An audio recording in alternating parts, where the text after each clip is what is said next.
उत्तरी इजराइल पर लेबनान का हिजबुल्लाह एक काला साया बनकर छाया हुआ है, जो छटने का नाम नहीं ले रहा। जैसे जैसे दिन बीत रहे हैं, वैसे वैसे इजराइल और हिजबुल्लाह के बीच सीधी जंग की आग और ज्यादा भड़कती जा रही है। इजरायली सेना की लाख कोशिशों के बावजूद हिजबुल्लाह के हौसले पस्त नहीं हुए हैं, बल्कि वो अब दोगुनी ताकत से और ज्यादा इजराइल पर हमले कर रहा है।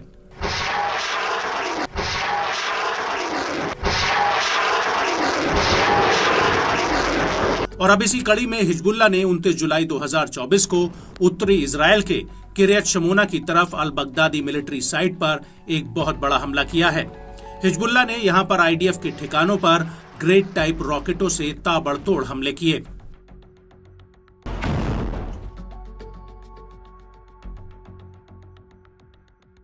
और इस हमले के बाद हिजबुल्लाह ने दोपहर होते होते अल राहिब सैन्य चौकी पर भी इजरायली सैनिकों पर जबरदस्त अटैक कर दिया। हिजबुल्लाह का कहना है कि उसने यहां पर एंटी टैंक गाइडेड मिसाइलों से हमला किया है और यह हमला आईडीएफ के चाकरा में किए गए हवाई हमले के जवाब में किया गया।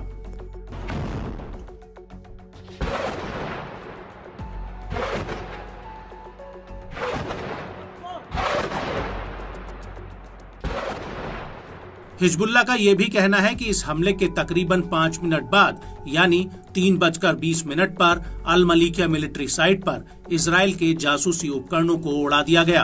इस जासूसी उपकरण को आईडीएफ ने हाल ही में तैनात किया था और इसके अलावा अल करंथिया हिल पर भी आईडीएफ के सैन्य उपकरणों पर हमला किया गया है। और इन हमलों के बीच गौर करने वाली बात यह है कि इसी दिन हिजबुल्लाह के लड़ाकों ने आईडीएफ के मेरकावा टैंक को भी अल राहिब मिलिट्री साइट पर निशाना बनाया था।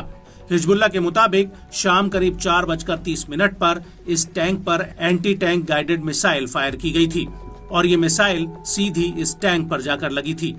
और इस टैंक पर हमला करने के बाद हिजबुल्लाह ने एक साथ 3 और हमले किए, जिसमें अल अबाद मिलिट्री साइट पर कई जासूसी उपकरणों को निशाना बनाया गया।